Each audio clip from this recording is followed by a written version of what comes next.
Bem, tudo em paz. Renato, Calçade, Fã de Esportes.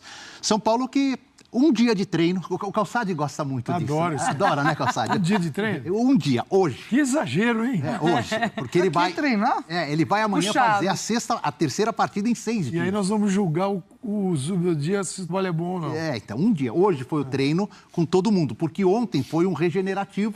Pô. Quem jogou contra o Corinthians não treinou, só fez ali uma recuperaçãozinha. E hoje é que o Zubeldia conseguiu colocar todos ali. O desgaste que o clássico traz. Claro, psicológico, emocional, tudo mais. E é com esse dia de treino, mas com uma posição bem boa na tabela, sexta colocação, com uma sequência que a gente pode considerar assim que não é das mais difíceis, muito pela posição dos adversários na tabela. Cuiabá amanhã no Morumbi, Cuiabá está ali embaixo, não está na zona de rebaixamento. Vasco da Gama no Rio no sábado, é sempre um clássico, um jogo difícil, mas o Vasco vive um momento ruim. E na semana que vem o Criciúma também no Morumbi, o Criciúma que está na zona de rebaixamento. Então essa sequência para o São Paulo pode ser uma sequência de retorno ao G4, como ele estava 2 rodadas antes dos empates contra Internacional e contra Corinthians. Bem, para amanhã no Morumbi, expectativa de 40 mil torcedores, um desfalque certo, o Alan Franco. E aí é até engraçada essa história. O Alan Franco foi preservado contra o Corinthians com desgaste físico, mas ficou no banco. Só que aí acho que já sabiam que ele não ia aguentar jogar contra o Cuiabá, ele estava pendurado. No último lance do jogo, ele saiu lá da linha de fundo, onde ele estava aquecendo, veio até o VAR para reclamar com o árbitro. Claro, levou o 3º cartão amarelo, cumpre, se recupera do desgaste físico e fica inteiro para o jogo contra o Vasco da Gama. Só que aí surgiu um problema. O Arboleda saiu da Arena do Corinthians, da Arena Neoquímica, arrastando o pé, porque ele ainda está com o problema de bolhas.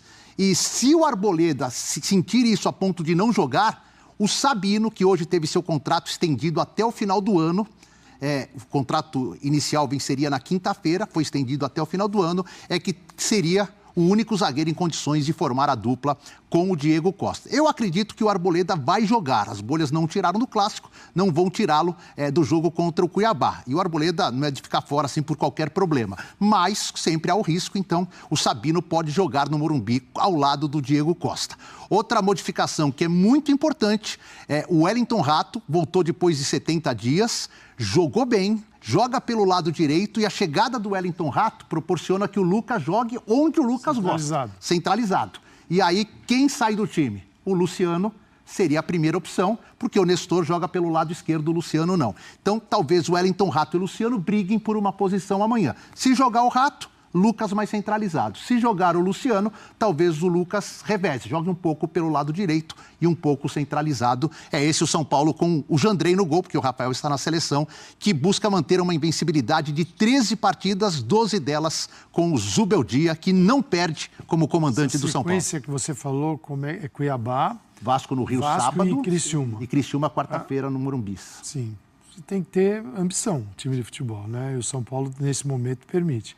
Isso é uma sequência para, no mínimo, 7 pontos. Mas, no mínimo. Se abaixo de 7, ele perdeu a chance. Porque, cara, eu estava olhando a tabela toda, você não consegue... Você olha para o São Paulo, Cuiabá vem de uma grande vitória e tal, mas você não vê refresco para ninguém. Ninguém. Um está bem, outro está mal, outro está precisando demais, está na zona do rebaixamento. Todo mundo está enrolado ali. Então, quando você tem uma sequência que pode te trazer pontos, porque, poxa, não dá para desperdiçar, Edu. É isso. Não dá, não. Mas pega... Mas mesmo assim eu não vejo moleza. Tá até a sequência aí de novo, já que você falou, Calçado. Poderia ser Flamengo, Atlético Mineiro.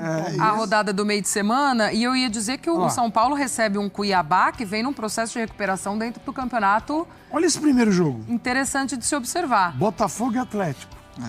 O Grêmio vai lá em Fortaleza. Primeiro e quarto colocado. O próprio Vasco vai para Caxias. Fortaleza levou uma pancada, o Grêmio vai pintar lá. Você acha que Fortaleza... Esse Criciúma que o São Paulo pega no Morumbi, pegou o Galo lá em Galo e também deu trabalho. Assim, o Campeonato Brasileiro, cara, é só chuva. Juventude e Vasco. Então. Cruzeiro e Fluminense, por momento fluxo. Então é bem legal, cara. A rodada é bem bacana, bem bacana. Esse São Paulo e Cuiabá. Então... É o que eu falo, é o tipo de jogo que você olha e fala, pô, São Paulo no Morumbi, pô, vai pressionar, vai jogar em cima. Mas o Cuiabá já não é de hoje, dessas temporadas, que vai vir fechado, vai jogar um jogo muito físico, vai deixar tudo. A gente sabe que esses jogos, às vezes, é onde os caras deixam tudo. Então, assim, realmente eu não vejo refresco. Eu vejo um São Paulo encorpado, um time que o trabalho é curto ainda, mas que tem um impacto muito grande do seu treinador. É um time com uma aura importante, com confiança. Tem totais condições de ganhar, é favorito. Porém, ninguém ganha de véspera. Como diz o meu pai adotivo aqui, tem que respeitar o futebol, né? Tem que jogar. Tem que respeitar, cara. Senão... Não adianta. Tava todo mundo rico, só apostando e ganhando, sempre acertando tudo, né? Glaucia, e vale a pena só um destaque de 10 segundos rápido. O São Paulo está aguardando uma resposta do Al Rayyan sobre o Thiago Mendes, tá? A gente ontem soltou uma matéria, até foi aqui no Sport Center também. O São Paulo já acertou, já alinhavou tudo com o Thiago Mendes, questão salarial, 3 anos de contrato. O problema é que ele tem contrato com o Al Rayyan do Catar até o meio do ano que vem. Então, o Paulo Pitombeira, que é o empresário dele, que tem um bom relacionamento com essa equipe do Catar e com o futebol lá do país, está tentando, com uma proposta do São Paulo em mãos, conseguir a liberação agora. Se conseguir, a partir de 10 de julho, quando abre a janela, o Thiago Mendes, que já conversou com o Zubeldia meio que comemorou assim a chance de ter o Thiago Mendes na coletiva de domingo, passa a ser uma opção. Nesse primeiro momento, para o Pablo Maia, que está machucado e demora um pouco mais, e se o Pablo for vendido no final do ano, você já tem um jogador no grupo para substituí-lo daí para frente com esse contrato de 3 anos. Na tela aqui para a gente, os números do Thiago Mendes por Lyon, na França, 143 jogos, 69,7 minutos por jogo e 2 gols marcados. E aí no Al Rayyan, atual clube dele, 20 jogos, 78,5 minutos por jogo e 1 gol marcado.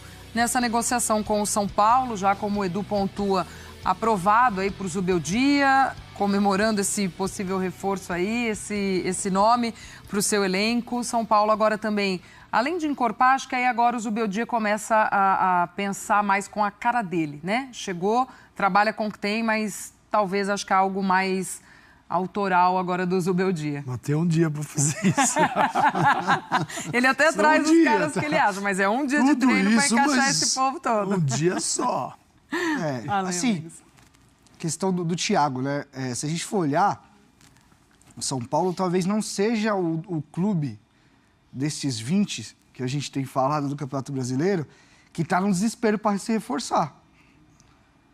E tem um monte de gente no desespero e o São Paulo está pegando um jogador. Então eu tenho falado muito sobre isso. O mercado de transferência nesse meio de ano, eu acho que não tem tanto jogador para tanta necessidade que tem no Campeonato Brasileiro. E o São Paulo, ele vê isso, para mim, é uma oportunidade de mercado. Você olha, ele vai rápido. É um jogador que estava em mira de Cruzeiro, que é um clube que precisa desse tipo de jogador com essa característica. O Thiago, por exemplo, encaixaria facilmente no Corinthians, precisa de um volante assim, de área a área. Intensidade, com mobilidade. Então, assim, reforça um setor que, para mim, já tem grandes jogadores. O Luiz Gustavo é um cara que tem ajudado muito. Pablo Maia, quando voltar, a gente sabe da qualidade dele. O Alisson é um dos principais jogadores da posição no Brasil hoje e traz o Thiago Mendes. Óbvio que tem que falar com os caras do Al Rayyan lá e dinheiro com eles não é problema. Então, eu tenho só um pé atrás com isso. Mas se chegar mesmo, é um São Paulo com um elenco equilibrado, né? Ajeitado, com bom trabalho. Tem paz no São Paulo. E enquanto isso, Calçade, tem muito time precisando de jogador. E eu acho que não tem tanto jogador para tanto time, cara. Assim, brasileiros, eles vão com a possibilidade de contar com 9 estrangeiros. Assim, muito clube brasileiro que ainda tem margem para contratação de estrangeiros vai ter que fazer aquilo que geralmente os brasileiros fazem muito mal, que é garimpar na América do Sul. Sim. Vem o Porto e o Benfica, garimpa mais aqui do que os brasileiros. E é claro que tem jogador de nível A de transferência, que é 20 milhões de euros, 30. Esse não é para clube brasileiro. Mas você tem um outro tipo de jogador que dá para ir buscar. Mas aí tem que conhecer muito bem, tem que ir atrás, tem que observar, tem que estudar, tem que ver se ele encaixa no time. Porque às vezes ele encaixa onde ele está jogando. Se trazer para o seu contexto, não funciona. Então, assim, é um trabalho que os brasileiros têm que fazer para essa janela, com essa possibilidade de ampliação do número de estrangeiros, talvez seja a solução. Mas é difícil uma equipe que não diga que... Bom, a gente sabe que está, mas às vezes o time mesmo descancara isso, precisa de jogador, e você não tem de onde tirar. Esse é um ponto. O outro às vezes você não tem como pagar. Isso é a maioria, né? Da onde vai sair o din-din. Isso não é muito difícil no futebol brasileiro. Vamos ver o que Brasileirão vai surgir depois da janela de transferência. essas histórias que a gente adora, né, Renato? Quem é que vai ganhar o Brasileirão? Pô, a pergunta em março. Cara, isso aqui, março a dezembro é uma eternidade no futebol brasileiro. Você não sabe quem vai sair, quem vai chegar. O que a gente tem hoje é clubes mais estáveis. Claro. O São Paulo é um clube estável, mas não é tão estável, por exemplo, que nem Palmeiras e Flamengo. Financeiramente.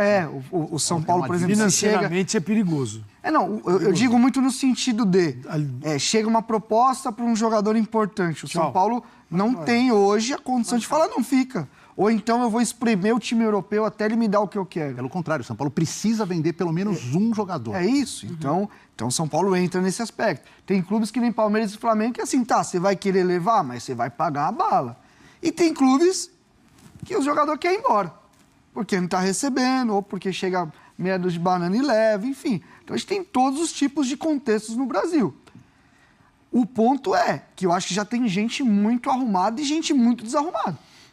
E isso eu acho que dessa previsão não vai passar muito. A gente já sabe quem vai sofrer e quem vai brigar lá em cima. Quem vai ser campeão, aí é só bola de cristal, é outra coisa. Esse ano talvez seja que nem o quarto do basquete. É decisivo. Naqueles últimos 30 segundos, aí você vê. Porque, diferentemente do ano passado, você tinha um Botafogo desgarrado. Esse ano você tem a parte de baixo, está longe, mas você tem um grupo de cima que 3 pontos, tem vários clubes num intervalo de 3 pontos, de 5, vários.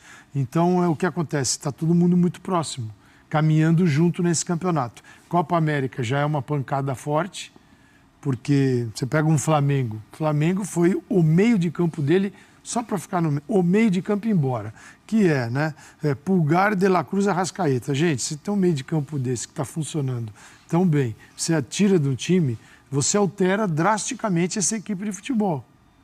Porque ela tem a criação dela, nesta fase do campo, ela se modifica totalmente. Então, como é que vai ficar? Até quando o Flamengo vai conseguir contornar as dificuldades que a Copa América acabou impondo?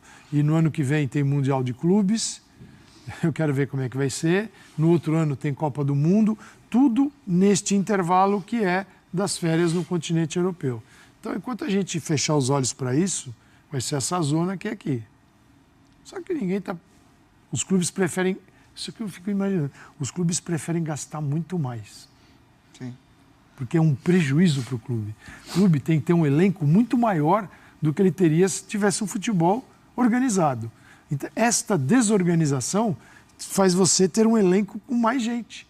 E consequentemente, pagar mais. Mas... eles estão felizes no caos, que sigam assim. Edu, obrigada por estar aqui. Antes de terminar, rapidinho, Arnaldo, Thiago Mendes, vem ou não vem? Vou pegar você, e tem gente pegando também. Você fala que jogador de 30 anos, mais de 30 anos não resolve. O Thiago Mendes tem o quê? 32. E aí? Esse é um caso que acho que a necessidade de falar mais alto, e acho que ele é um jogador de muita vitalidade, né? E acho que seria uma boa contratação. Eu me preocupo, acho que o São Paulo está com muitos jogadores na casa dos 30. Hoje é aniversário do Wellington Rato. Parabéns, Wellington Rato. Parabéns. 32 anos, né? O Galo também faz aniversário hoje, mas esse tem menos de 30. O São Paulo tem muitos jogadores importantes com mais de 30. Rato, Caleri, Lucas, Arboleda. Fora os Luiz Gustavo, Rafinha, que é lá mais perto dos 40.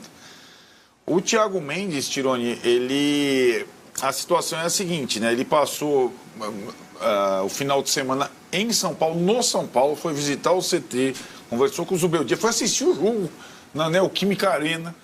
A mulher que é empresária dele, recebeu a camisa do São Paulo. O São Paulo já se acertou com ele, só que ele tem contrato com o time do Catar. E o São Paulo enviou, via empresário do Thiago Mendes, uma proposta para que ele seja liberado imediatamente. A resposta ainda não chegou. O São Paulo tem um limite, tal do limite orçamentário. O São Paulo tem uma quantia para investir num jogador nessa temporada. E fez a proposta para o time do Catar para que o Thiago Mendes seja liberado. O outro alvo é o Alexandro, mas que é uma outra negociação, né? Porque o Alexandro está livre no mercado. Seria só a questão das luvas e também acima dos 30 anos. Né? É o que eu falo. Alguns times estão indo em outra direção, que eu acho que é uma direção que tem mais futuro, literalmente, né? Eu entendo que Alexandre e Thiago Mendes são ótimos jogadores, elevariam evidentemente o nível do time, mas tem essa coisa para lidar. Se você botar todo mundo de 30, você não ganha nem do Arimateia. Eu acabei encontrando um amigo na Arena Corinthians. Estava torcendo, fazendo Poropopó? Você foi lá torcer? Tava trabalhando, né, Vitão? Você não tava assim lá como você. cantando, Não, o primeiro tempo eu ainda assisti do ambulatório, vendo o jogo na Globo. Eu tava mal, fui tomar um soro, tomei um remédio. Se você tava mal vendo o jogo, imagina eu. Se você ficou mal vendo... Mas eu imagino que você tivesse com o desfibrilador do lado, né? Eu não, eu tava tomando ali uma medicação para poder melhorar. E aí acabei encontrando um amigo, ele me bateu que tem uma negociação avançada do Thiago Mendes com o São Paulo. Hoje eu acionei uma pessoa dentro do São Paulo, que é, por sinal, bem grande lá, e ele me falou que não podia me dar detalhes da negociação no momento, mas uma outra consulta que fiz me disseram que o Thiago Mendes está muito perto, mas muito perto mesmo de assinar com o São Paulo, deve ser a nova contratação do Tricolor aí nesses próximos dias. O Thiago Mendes, ele jogou no São Paulo, né? Na verdade, ele jogou no Goiás, foi contratado pelo São Paulo.